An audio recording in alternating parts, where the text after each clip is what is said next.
Greetings, YouTubians, and welcome back to Wayne's Sharp World, where today I have another episode brought to you guys by Blade Ops. Be sure to look them up for all things sharp, and be sure to click that link below, hop on over to the website, and check out their excellent selection of EDC knives and gear. Now, today I have a knife to review with you guys that, when it first came out, when I first heard about it, I was not excited about it the least bit. To be honest, I didn't really care that much about it, but since everybody loves this company, including me, I do like this company. I just didn't think I was going to like this knife one bit. I still really wanted to get it on the channel and get a review out there for you guys. And what we have here is the Benchmade Tagged Out. And there was a couple things that kind of appealed to me, but then when I started to see the spec sheet and look at the materials, I thought, I don't know. Primarily in the handle, I was like, yeah, I think Benchmade's at it again. I'm not very excited, but I do kind of like the blade shape. So, you know what? We'll get it on the channel and take a look at it. And I've got to tell you guys, about 4 or 5 days ago now, when I pulled this thing out of the box, I was floored by the blade. The blade is the most impressive blade I've ever seen from Benchmade. The handle had all sorts of surprises that actually made me happy, that made me okay with this. And we're going to go into all that and go into a lot more detail, but first let's take a look at some overall specs on this knife right here. We have an overall length coming in at 8.13 inches, a blade length coming in at 3.5 inches, and a blade width at 1.05 inches. Blade thickness on this guy, hold on to your butts, 90 thousandths blade stock thickness. Very, very impressive, especially when you compare it or pair it with the edge on this guy, which we'll talk about in just a second. But we have a blade material of CPM 154, which is interesting. I can't say it's my favorite steel in the world, but it's a very good steel, and I would still prefer this over CPM D2. So I'm happy to see CPM 154 given the circumstances of some recent Benchmade releases. Blade style on this guy is a clip point with a flat grind, a handle length coming in at 4.63 inches, and a handle thickness at 400 thousandths. We have a handle width coming in right around 1 inch with some Grivery handle material, which doesn't exactly knock your socks off most of the time, but this one is a little different, and I will get to that. But we have an axis lock locking mechanism and a user of a right or left hand tip up carry with that nice deep carry clip on it, that deep carry bug out clip, or basically just their small clip. I always kind of relate it to a bug out for some reason, probably because that was the first knife I had one on. But the weight of this guy, for this big of a knife, we have a weight coming in at 2.1 ounces. That's awesome. And a price, I tell you what, 171 bucks for this.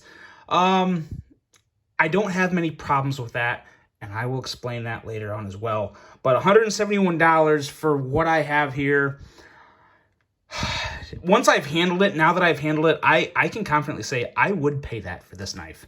Let's take a look at some size comparisons real quick, see just what we have here in terms of length compared to some other popular knives to give you guys hopefully a better idea of just what we have here. We have our Spyderco PM2, which is almost a dead-on comparison. And then another handle here with polymer, or another knife with some polymer handles here that may have you comparing these two, just in terms of at least materials. But that is the Hogue K320 Nitron. And yeah, pretty close with both of these knives in terms of length. Obviously, the way it feels in hand is kind of a combination of the PM2 and the K320 Nitron. It's a little interesting.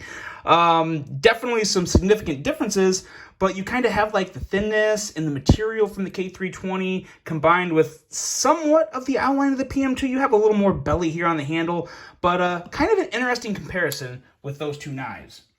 Now, when you start looking at the blade of this knife right here, you don't really... It's hard to appreciate this knife without actually using it or having it in hand and really seeing just how thin this blade is. Because what we have here is, from my experience, and I've handled a lot of Benchmade knives, this is by far and away the sliciest Benchmade blade I have ever seen, and I'm pretty confident in saying it's the sliciest Benchmade blade they've ever made. because what we have, like I said, we have that blade thickness, the stock thickness coming at 90 thousandths, and this edge comes down to 12 to 13 thousandths behind the edge. Now, I took two measurements, one about right here, it was about 12 thousandths, and then you get a little closer up to the belly, it's more like 13 thousandths, but nonetheless, this is a laser beam of a blade. Nice, high, full, flat grind. This is an excellent, excellent slicer. I really enjoyed cutting with this knife. And if you look down here too, where you see that plunge grind, absolutely. This is what a plunge grind is supposed to look like, guys. Super, super thin down here at the bottom. Gonna give a whole lot of life to this blade. Will handle sharpening after sharpening after sharpening for God knows how long. I love everything about this blade. I'm not going to sugarcoat it. Well, I guess I'm not sugarcoating. I'm just being completely honest.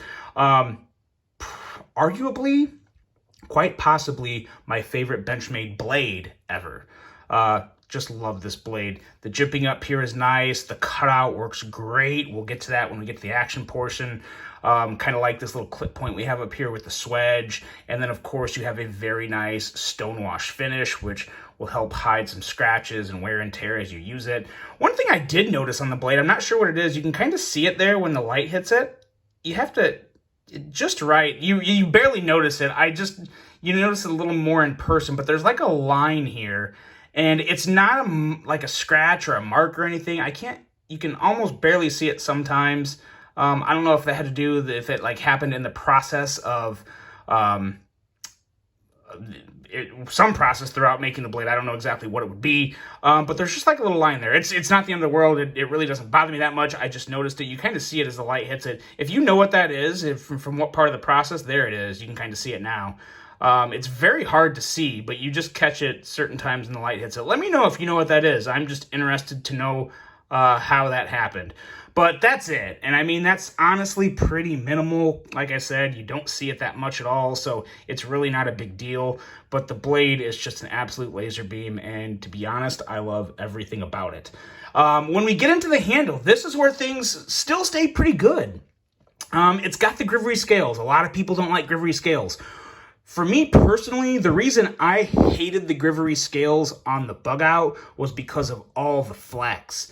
And my favorite aspect of this handle is this standoff right here, because it really changes the feel of this knife in hand in terms of stability.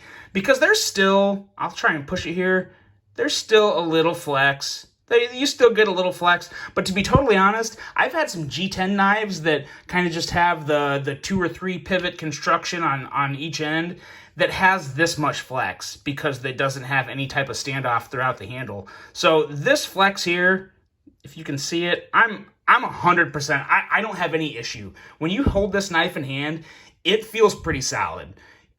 I'm squeezing it right now, and I don't really feel flex. Maybe a hair, maybe I do feel just a little, but I mean, this is nothing close to the bug out. If you guys have handled the Grivery scale bug out and you're worried about it feeling like that, don't be. Not going to feel like that. Feels very surprisingly sturdy in hand. I'm not saying this feels like a tank or anything, but it feels plenty good enough to where I think it could hold up to some pretty good hard use, especially this blade. It's not like you're going to have to put a whole lot of work to cut through something with this blade because, like I said, it's a laser beam.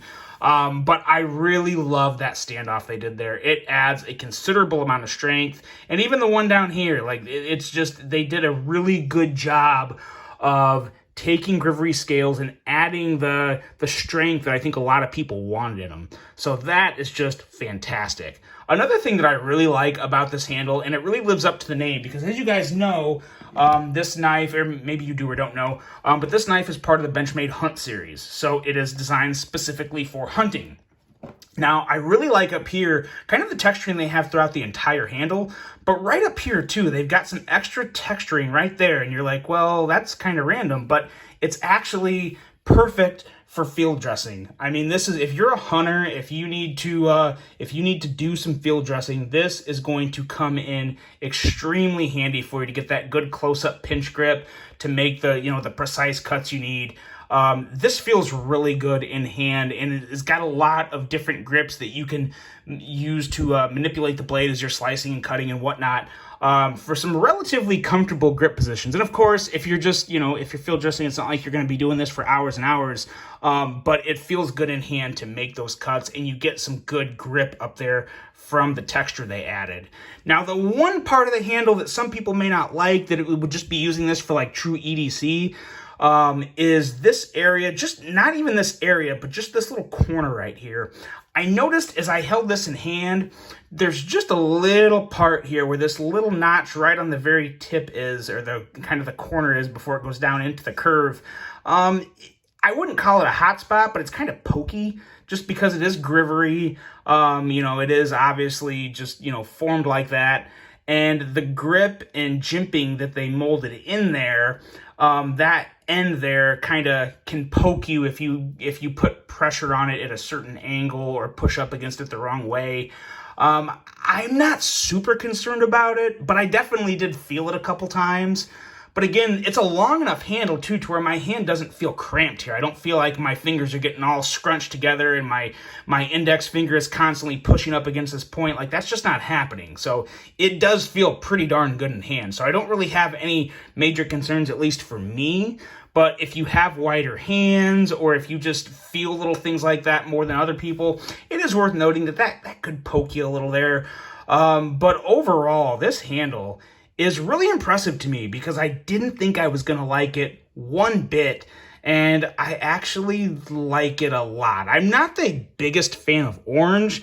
Really, the one thing that I would like to see more than anything with this knife is I'd like to see them take this knife, leave this version in the Hunt series, but I would like to see just a regular, like, typical Benchmade series of this, to where it does not necessarily geared towards hunting. Maybe they remove this jimping here and just keep the curvature the same. Maybe they give it, some different grivery colors. I wouldn't mind, like I said, I'm not a huge fan of orange. I wouldn't mind seeing some other grivery colors, like OD green or black or something, or, maybe even like give it the bug out dress up where it has the carbon fiber and the blue accents, or carbon fiber and red accents or something. I would love to see other variants of this knife because it really is that good. And when you get into the action, this blade cutout here is excellent. It works great for me. The blade flies out. It's very smooth for as light as this blade is. I mean, granted, it is kind of a longer blade, but it's so thin. This is a light blade, and to just close it it's just good. It's so good. It's a great knife to fidget with. It's a great knife to slice with. It feels surprisingly good in the hand. Some people would even say it has like excellent ergos because it is kind of contour. There is some contouring going on here. The only part of the handle, like I said, that I don't really love is this area up here with the molded jimping. Other than that, the handle does feel great. And you combine all that with the action and the sliciness. This is a great knife, guys. It just really is. And I can't believe I'm this excited and enjoy this knife this much. But this is a good one. And I think as the word spreads about this, I think this is going to be a pretty popular knife for Benchmade. And like I said, I really hope to see other variants of this. I don't really care about the gold class and all the, $1,500 variant, but I would love to see a carbon fiber variant of this. A carbon fiber variant, I'm buying in a heartbeat. But even as is, what we have here, the Grivery scales, the CPM 154 with a super razor thin edge, this great action, a clip that looks good, feels good, carries deep, no hot spot. This is a perfect clip for this knife. There is just everything on this knife works for me. And again, I'm still a little surprised to be saying all this, but it's an excellent knife. And I'm going to have to do some research, because if they don't make other variants of this knife, I probably will be buying this knife if there's not other variants made of it. I don't know. I'll have to do some digging. But this is just a winner. I'm really, really impressed with this by Benchmade. I hope they continue this with the nice, thin, slicey blades. I would definitely love to see some M390, some 20 CV with this thin of a blade. But either way, this is a winner. This is a really good one. It's one I would highly recommend. If you're looking for a new Benchmade and want a slicer, an American-made slicer that is very fairly priced, in my opinion, at $171, look no further than the Benchmade Tagged Out. I said it, and I'm happy about it. I'm glad to see Benchmade bringing this to us. Really am. Hope they continue to bring variants of this model out. I really look forward to hopefully seeing that. Let me know what you guys think. I really hope you enjoyed this review. Yeah, I'm stoked. I'm going to throw this guy in the pocket and see what else it can slice through. Let me know what you guys think of this. Hope you enjoyed it. Hope you have a great rest of your day. And until the next one, I'm out.